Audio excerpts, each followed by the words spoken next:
बिस्मिल्लाहिर्रहमानिर्रहीम अस्सलाम वालेकुम। शायद आज से पहले हमने जो तबाही इजराइल की देखी थी वो तो कुछ भी नहीं है जो अब हम देखने जा रहे हैं।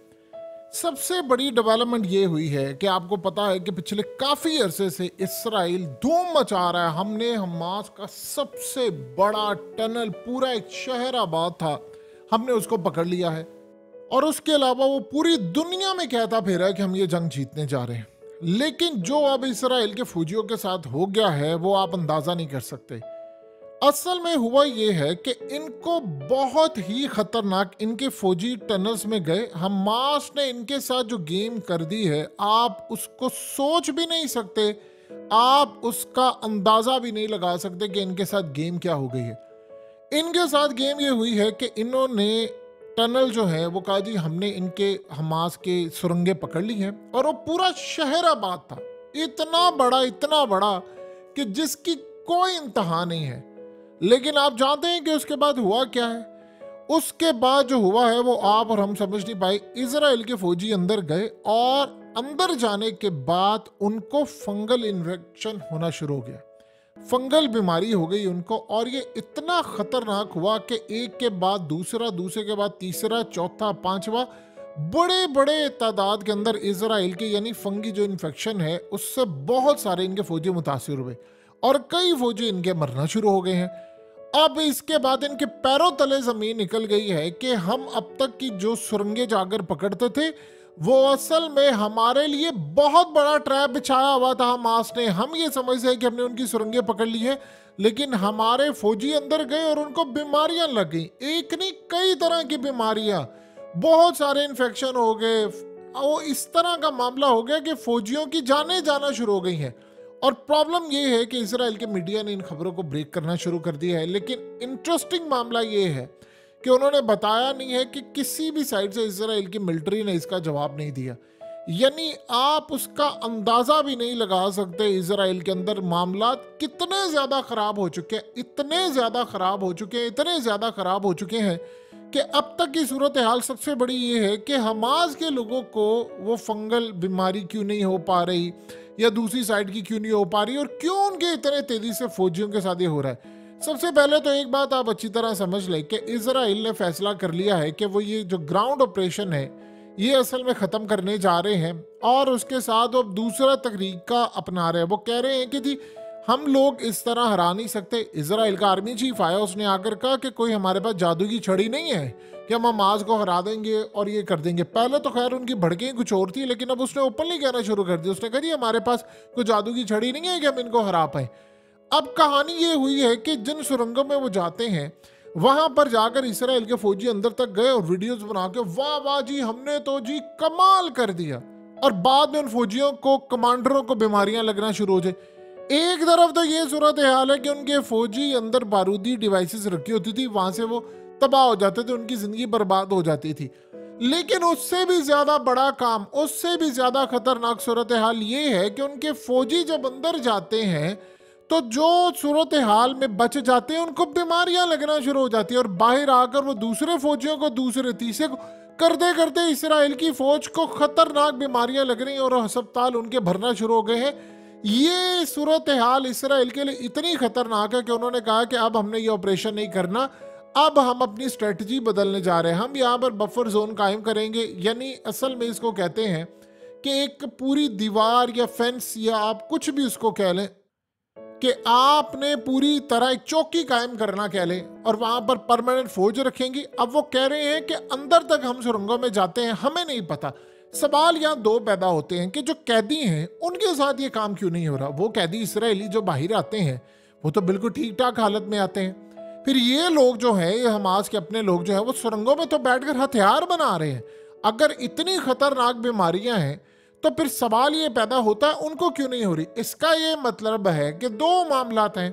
एक तो जो सुरंगें ये पकड़ते हैं उसमें वो बीमारियां हैं और वहां पर मामलात खराब है और उन्होंने छोड़े हुए हैं, ये अंदर जाते हैं और इनको जो खास तौर पर बीमारी और ये तमाम सूरत हाल वो लग जाती है। दूसरी सूरत हाल ये है कि वो जब बाहर आते हैं तो उसके आने के बाद मामलात इतने ज़्यादा ख़राब हो जाते हैं कि अंदर रहने वाले जो लोग हैं उन्होंने वहाँ पर अपना इंतज़ाम करके रखा हुआ है एक तो वो काम ये करते हैं कि वो रोज़े रखते हैं, उनकी कैपेसिटी है, वो बहुत ज़्यादा देर तक भूखे रहते हैं, क्योंकि आप जितना ज़्यादा भूखे रहते हैं उतना आपके अंदर एनर्जी फिर पैदा होती है, मतलब लड़ने के लिए आपके पास कैपेसिटी होती है। ये लोग जब अंदर जाते हैं तो इनका कोई इंतज़ाम नहीं, जो वहाँ पर उन्होंने जो ख़ास तौर पर चीज़ें रखी होती है, यानी अपनी सेहत को बचाने के लिए, वहाँ पर जाहिर सी बात है कोई ना कोई स्प्रे होगा, कोई चीज़ होगी, कुछ ना कुछ उन्होंने इंतज़ाम किया है, क्योंकि सुरंगें उन्होंने खोदी हुई हैं, उनको पता है कि यहाँ पर क्या क्या हो सकता है। जाहिर सी बात है यहाँ पर जो पहले होता उसका उन्होंने इंतज़ाम किया, इनको तो नहीं पता था, ये चले गए। अब प्रॉब्लम ये है कि अंदर जा नहीं पा रहे हैं, जितने फौजी आ रहे हैं वो आकर उनके साथ ही सुरह अस्पताल उनके भरना शुरू हो गए। यानी दुनिया को इन्होंने बताया था कि देखें हमने तो सुरंगों से इतना बड़ा नेटवर्क पकड़ लिया है और इस नेटवर्क से तो हम तितर बितर कर देंगे सारा कुछ, हम तो वहां तक पहुंच जाएंगे जहां से अंदाजा भी नहीं होगा। अब पता ये चला है कि जिस नेटवर्क की वो बात कर रहे थे वो नेटवर्क तो कुछ भी नहीं है, वो तो इससे कई गुना ज्यादा, और इसराइल की फोर्सेस कह रही हैं कि हमारा अंदाजा था उससे कई गुना ज्यादा खतरनाक अभी नेटवर्क है और हम वहां तक पहुंच नहीं पा रहे। अब ये जहां तक जाते हैं वहां तक बीमारियां इनको लग जाती हैं, या इनके साथ कोई सूरत हाल दूसरी पैदा हो जाती है, वो बाहर आते हैं, वो बीमारी एक से ट्रांसफर, दूसरे से ट्रांसफर, तीसरे, और करते करते वो उनकी यूनिट्स भरना शुरू होगी। तो उन्होंने काम ये किया, सबसे पहले उन्होंने कहा जी हमने ये ऑपरेशन नहीं करना, ये मामला हमारे बिल्कुल कंट्रोल से बाहर है।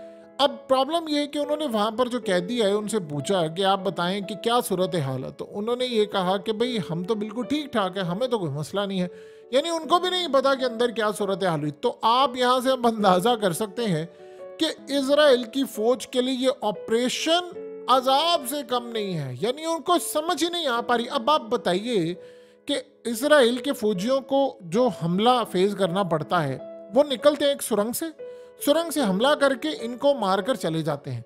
अब होता क्या है कि कुछ इन्होंने सुरंगें वहां पर दरियाफ्त कर ली, ओ जी हमने सुरंगें देख लिया, हमने फलाना कर लिया है। तो जब वो सुरंगें खोद कर अंदर जाते हैं तो वो अंदर वो बीमारियों का पूरा एक तूफान है। अब उनको ये समझ नहीं आ रही कि कैसे करें। वो देखिए, आपको इस काम के लिए अंदर जाना पड़ेगा, आपको मशीनरी लानी पड़ेगी, आपको सीखना पड़ेगा कि अच्छा अंदर क्या होता है। अब वो कह रहे हैं कि जी ये तो बड़ी खतरनाक सूरत हाल है, हमें ये नहीं पता अभी क्या। आप सोचें अस्पताल के अंदर से खबरें निकल कर सामने आ रही है, और इसराइल की फोर्स और इसराइल का जो आर्मी चीफ है या उनकी जो मीडिया की पर्सनालिटीज हैं वो तो डिस्कस ही नहीं करी। 2-4 मीडिया चैनल से खबर को ब्रेक कर दिया और उनके भी इन्होंने मुंह बंद कर दिए। तो आप बताइए कि अंदर जा रहे हैं तो उनको बीमारियां लग रही हैं, और वो कह रहे हैं जब हम ये ऑपरेशन कंटिन्यू नहीं कर सकते, अगर हम ये ऑपरेशन करेंगे तो हमारी फौज जो है वो खत्म होना शुरू हो जाएगी, यानी इस सारे मामले पर हमारे पास कुछ नहीं है। उधर अमेरिका के जो थिंक टैंक्स हैं उन्होंने कहा कि इन्होंने प्लान ये किया है कि इसके बाद हम एरियल स्ट्राइक करेंगे, यानी ऊपर से हमला करेंगे। वो कह रहे हैं कि आप जानते हैं कि हमास की जो फौजी सलाहियत है वो दोबारा तश्कील दे रहे हैं, यानी अपना पूरा प्लान दोबारा से तरतीब दे रहे हैं और वो इनका भी मुकाबला कर लेंगे। आप बताइए कि उनके आर्मी चीफ ने जो कल बात की है कि हमास को हराना कोई इतना आसान नहीं है जिस तरह हम समझ रहे हैं, कोई जादू की छड़ी नहीं है कि हम घुमाएंगे और इनको हरा देंगे। उन्होंने कहा, अब आप सोचे जरा, जब ये सूरत हाल पैदा हो गई है कि ये कोई जादू की छड़ी नहीं है कि जिसको हम घुमाएंगे और हम इनको हरा लेंगे, तो फिर इसका ये मतलब है कि आपने इतने महीने के बाद भी जाकर सारे का सारा मामला खराब कर लिया है। अब आपकी जो इंटेलिजेंस रिपोर्ट थी वो सारी खराब है। अब ये इंटेलिजेंस रिपोर्ट में तो नहीं ना था ना कि आप सुरंगों में जाएंगे तो आपको बीमारियां लग जाएंगी और बाहर आकर आपके बाकी फौजी भी जंग लड़ने के काबिल नहीं रहेंगे। अब आप सोचें कि उसके बाद इतनी खतरनाक है कि कई फौजी उनके मारे गए हैं। अब इन्होंने बताया कि बहुत सारे फौजियों को, अब आपको समझ आई है कि गुलानी ब्रिगेड से लेकर बहुत सारी यूनिट्स इन्होंने क्यों बुलाना शुरू कर दी। देखिए, आप अगर कामयाबी हासिल कर रहे हैं, बकौल आपके आपने सुरंगों का नेटवर्क पकड़ा हुआ है, और भाई अगर आप कामयाबी हासिल कर रहे हैं तो फिर आप इस सारे मामले के अंदर जा क्यों नहीं रहे आगे। आप जाए ना, आपने तो कर लिया है फतह, तो फिर क्या मसला है। अब आगे पड़ी हुई है, इनको असल में आगे मौत नजर आ रही है, वो मौत इनका इंतजार करी है और वो मौत एक दफा झपट लेती है तो बाकियों को भी कर लेती है। अब ये इस बात के ऊपर इनके जो साइंटिस्ट हैं वो बैठकर काम कर रहे हैं, वो लेबॉर्ट्री के अंदर चेक कर रहे हैं, टेस्ट कर रहे हैं कि क्या बीमारियां कहाँ तक फैली हुई हैं, कैसे उसको रोकना है, कैसे काम करना है। प्रॉब्लम सबसे बड़ी ये है कि 2-3 चीज़ें इनके लिए बड़ी मसले की है। ये किसी सुरंग में जाते हैं तो उनको ये अभी तक नहीं पता कि पता नहीं वहाँ पर कोई बारूदी चीज़ लगी हुई है, कुछ लगा हुआ या नहीं लगा हुआ, इससे एक तो इनको पता नहीं है। दूसरे इनके फौजी मारे जाते हैं, दूसरा, फौजी इतने ज्यादा परेशान है, इतने ज्यादा परेशान है कि जिसकी इंतहा कोई नहीं है कि हमारे साथ होगा क्या, हम बचेंगे कैसे। नेक्स्ट स्टेप ये होता है कि आप अगर चले भी जाते हैं तो उसके बाद आप हो सकता है कामयाबी के साथ वापस आ जाएं। आपको 4-5 दिन बाद लगे कि यार मेरे जिस्म में कोई बीमारी पैदा हो गई है, फंगल है कुछ भी है, वो करते करते आपकी पूरी बॉडी में फैल गया, आपके इर्द गिर्द के यूनिट्स के लोगों को चला गया। आप सोचे आप टॉप लेवल के कमांडोज हैं, आपके आर्मी चीफ को अगर ये बीमारी लग जाए तो फिर क्या होगा।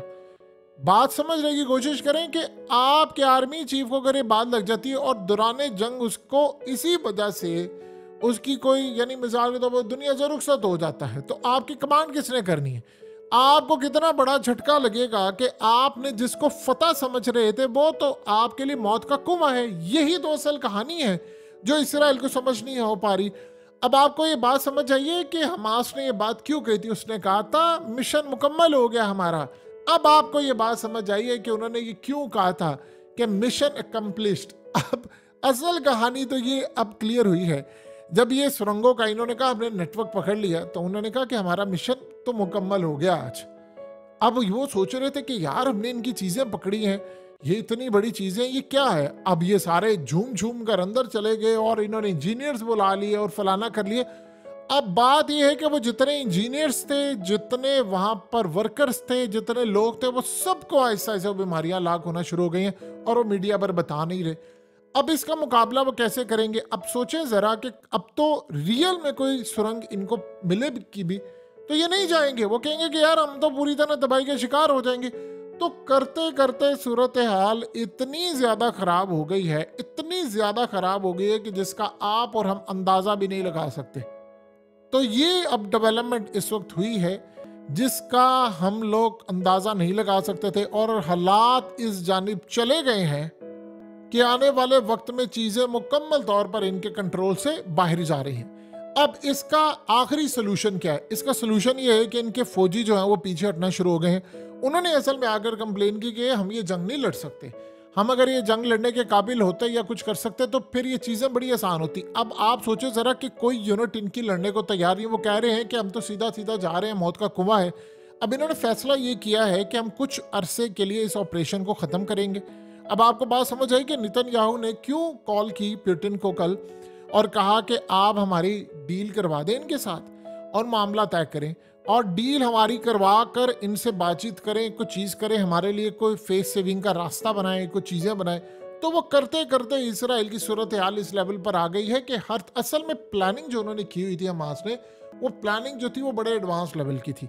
इसराइल की फौज ने कोशिश बड़ी की कि हम ये कर ले। ऊपर से आप देखें, एक तो उनकी रेपुटेशन खराब हो गई, आपने 20-24 हज़ार बंदा मार दिया है। पूरी दुनिया के अंदर आपके खिलाफ एक जो मामला है वो खुलकर सामने आ चुका है। लोग आपकी सपोर्ट क्या आपके खिलाफ इस वक्त सड़कों पर निकले हुए हैं, खाली वर्ल्ड में नहीं इसराइल के अंदर सड़कों पर निकले। अब जब उनको ये पता चल रहा है, देखिए आप फौज के जो लोग हैं जब वो अपने लोगों को भेजते हैं जाओ लड़ने के लिए, जाओ इनके साथ लड़ाई करो, तो आपको एक बात समझ आती है कि नहीं यार ये लड़ाई हो रही है और यहाँ पर बड़े अजीबोगरीब मामलात होंगे, हमारे फौजी जाएंगे, हम जीत कर आएंगे, ये करेंगे वो करेंगे। जब आपको पता चले कि आपका बेटा, शोहर या कोई भी है उसको एक ऐसी बीमारी है कि वो घर वापस भी आता है, तो वो हो सकता है आपको लग जाए। तो बताइए कौन पागल है कि जाकर इनको कहेगा कि लड़ने के लिए जाएं। आप उस दुश्मन से लड़ाई कर ले हैं जो असल में भूत है। सही मायनों में इनके फौजियों ने जो बात की थी कि हम जिन्नों से, भूतों से लड़ाई कर रहे हैं, उसकी सबसे बड़ी वजह है इनको पता ही नहीं चलता वो निकल कर सामने कैसे आ रहे हैं,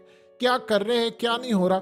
इसका मतलब है इसराइल की इंटेलिजेंस एजेंसियां मुकम्मल तौर पर वीक थी, यूरोप की एजेंसियां वीक थी, CIA की रिपोर्ट जो थी हमास के बारे में वो सारी वीक थी। अगर इतनी ज़बरदस्त रिपोर्ट्स होती तो इनको पता ना होता कि वो नीचे क्या है क्या नहीं। ये तो भी प्लान करके बैठे हुए थे कि जी वो हम सुरंगों में पानी छोड़ देंगे और पानी छोड़ने के बाद मामला हमारे आगे जाएंगे।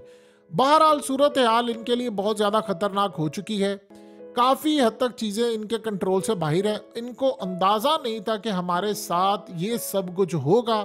अब वो आखिरी मरहले में आ चुके हैं और वो कह रहे हैं कि इस ऑपरेशन को कंटिन्यू करना हमारे लिए मौत के कुएं में जाने के मुतरादिफ है। तो बेहतर ये है कि हम इस मामले से पीछे हट जाएं।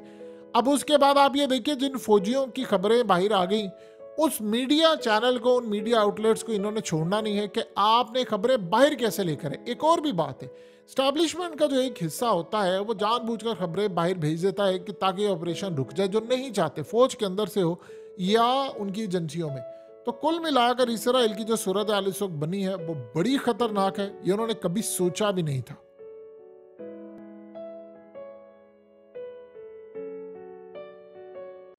हकीकत टीवी को सब्सक्राइब करना मत भूलें, वीडियो को लाइक करें, शेयर करें और कमेंट सेक्शन में अपनी राय का इजहार जरूर करें।